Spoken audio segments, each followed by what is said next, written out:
The live TV, सच सबसे आगे। नमस्कार, मैं हूं रंजीत झा और आप देख रहे हैं द लाइव टीवी। एक बार फिर से मोदी सरकार की अंतर्राष्ट्रीय स्तर पर आलोचना हुई है, जमकर फजीहत हुई है।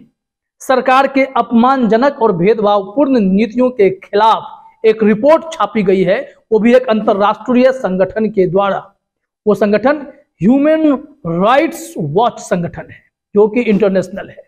और इस संस्था ने 712 पन्नों की एक रिपोर्ट में मोदी सरकार की गलत नीतियों की पोल खोलकर रख दी है। साथ ही साथ यह सरकार कितने भेदभावपूर्ण नीतियां बना रही है, कितनी साजिशें कर रही है, उन सब की चर्चा की गई है। आखिर हमारे प्रधानमंत्री मोदी जी अपने इस नीति को लेकर कितना बेइज्जत होते रहेंगे, कितनी बार साहब को फजीहत का शिकार होना पड़ेगा।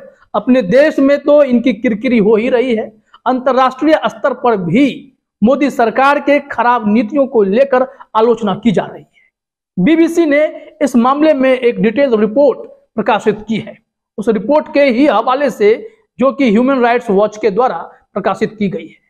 हम आपको उसमें से कुछ महत्वपूर्ण बातें बताते हैं, जो कि सोचने पर मजबूर कर देती हैं। हमारे देश में हमारी सरकार क्या कर रही है, अल्पसंख्यकों के खिलाफ, मुसलमानों के खिलाफ, पत्रकारों के खिलाफ, समाज सेवियों के खिलाफ कौन सी साजिश चल रही है। और इसी भेदभावपूर्ण नीति को लेकर जमकर आलोचना की गई है।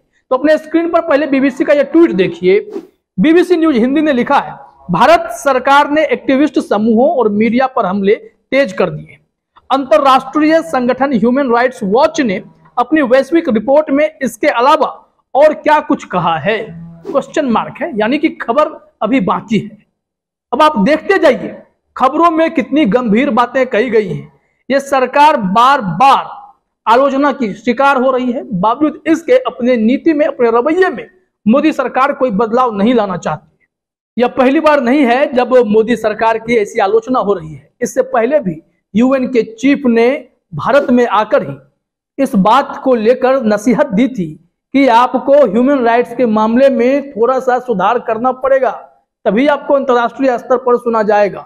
पहले भी चेतावनी पड़ी थी, लेकिन इस बार 712 पन्ने की रिपोर्ट में ऐसी ऐसी बातें कही गई हैं जो हर कोई देख रहा है, और इसकी गूंज यानी अब अंतर्राष्ट्रीय स्तर पर पहुंच गई है।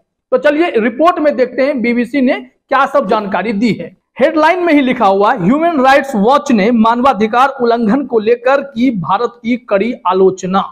ह्यूमन राइट्स वॉच ने 100 से ज्यादा देशों को लेकर विस्तृत रिपोर्ट प्रकाशित की है। इसमें भारत को लेकर भी गंभीर चिंताएं जाहिर की गई हैं।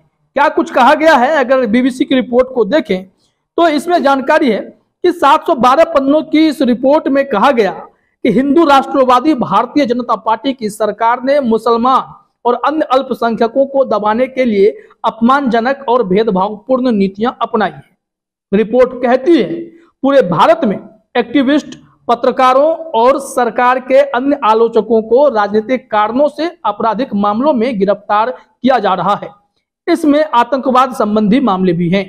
प्रशासन आयकर छापों, वित्तीय अनियमितताओं को आरोपों और विदेशी अंशदान विनियम के जरिए मानवाधिकारों के लिए काम करने वालों को भी परेशान कर रहा है।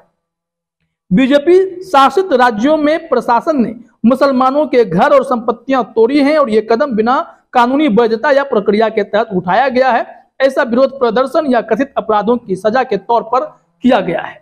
रिपोर्ट में यह गंभीर बातें कही गई है। अपने देशों में हमें जानकारी है इस तरीके की हरकतें हो रही है, करतूतों को लेकर खूब चर्चा होती है, देश में विरोध भी जताया जाता है, लेकिन जिसके पास सत्ता है अगर वही इस तरीके की गतिविधि में शामिल हो तो विकल्प क्या है। अंतर्राष्ट्रीय स्तर पर हमारे देश के इस सरकार की आलोचना हो रही है, इनकी नीति की आलोचना हो रही है, कड़ी आलोचना हो रही है, बावजूद इसके सरकार सुधार लाने के मूड में दिखाई नहीं पड़ती है।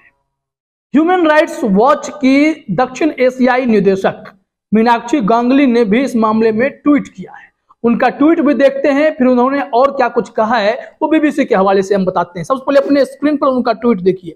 The BJP lead government in India repressed Muslims and other minorities, authorities arrested critics on politically motivated charges, harassed them with allegations of financial irregularities and used summary punishments without due process, जिसके बारे में अभी हमने आपको जानकारी दी है।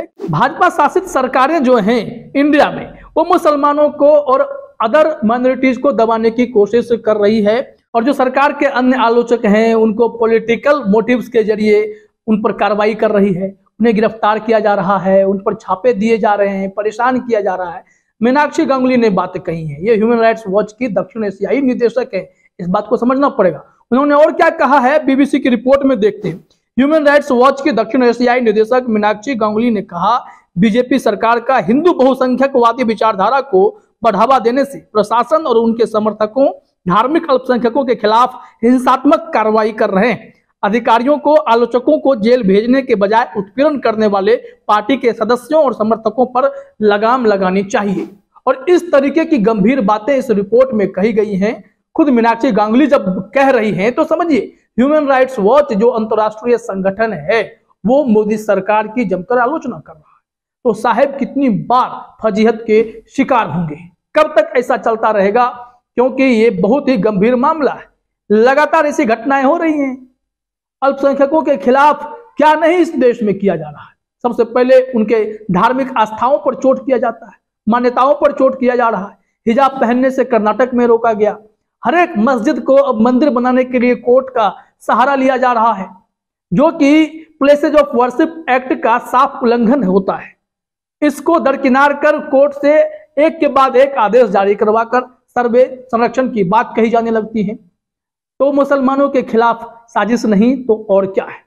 और ये बीजेपी शासित सरकारों ने किया क्या है, अगर आप देखें तो इन्होंने बड़ी चालाकी से 8 सालों में सत्ता में भागीदारी सुनिश्चित करने की बजाय मुसलमानों को दरकिनार कर दिया।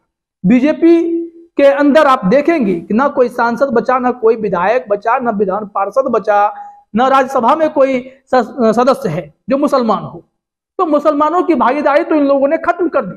फिर कैसे ये कह सकते हैं कि मुसलमानों का विकास ये लोग कर रहे हैं? जब तक उस समाज का व्यक्ति प्रतिनिधित्व नहीं करेगा, सत्ता में नहीं आएगा, तब तक विकास उस समुदाय का कैसे होगा? ये तो सोचने वाली बात है। और ये सरकार जानबूझकर इन लोगों को दरकिनार करती है। चुनाव के वक्त टिकट तक नहीं देती। अब कोई जीत कर भी नहीं आएगा जब टिकट ही नहीं मिलेगा। तो बाकी कुछ पार्टियों से उम्मीदें हैं, लेकिन अल्पसंख्यकों को प्रताड़ित करना, उन्हें दबाने की साजिश इस सरकार में पुरजोर हो रही है, जिसके खिलाफ अंतर्राष्ट्रीय स्तर पर अब आवाजें उठने लगी हैं। इसमें 2 महत्वपूर्ण बात और है जिसे शामिल करना जरूरी है। बिल्किस बानो के गुनहगारों को छोड़ा गया। 11 दरिंदे जिन्होंने कुकृत्य किया था, जघन्य अपराध किया था, उसे छोड़ा गया, उसका भी जिक्र किया गया है और उस पर आलोचना की गई है। साथ ही साथ जो कश्मीर का मसला है कि 2 केंद्र शासित प्रदेश बनाया गया, इसको लेकर भी उसमें आपत्ति दर्ज कराई गई है। कश्मीर में भी स्थिति क्या है? कश्मीरी सड़कों पर प्रदर्शन कर रहे हैं, टारगेट किलिंग हो रही है। आर्टिकल 370 हटाए जाने के बाद यह सरकार दावा कर रही थी कि कश्मीर फिर से स्वर्ग बन जाएगा, सारी चीजें वहां ठीक हो जाएंगी, लेकिन ऐसा कुछ हुआ नहीं। बदस्तूर घटनाएं जारी हैं, हमारे जवानों की शहादत हो रही है, सिविलियंस भी मारे जा रहे हैं। इसको लेकर विरोध प्रदर्शन लगातार जारी है, लेकिन कोई ठोस कदम ये सरकार उठा नहीं रही है। अब इन्हीं सब भेदभावपूर्ण गलत नीतियों, अपमानजनक नीतियों को लेकर अंतर्राष्ट्रीय स्तर पर आलोचना हो रही है। फिलहाल इस वीडियो में इतना ही। आप सभी का हमसे जुड़ने के लिए बहुत बहुत धन्यवाद। द लाइव टीवी, सच सबसे आगे।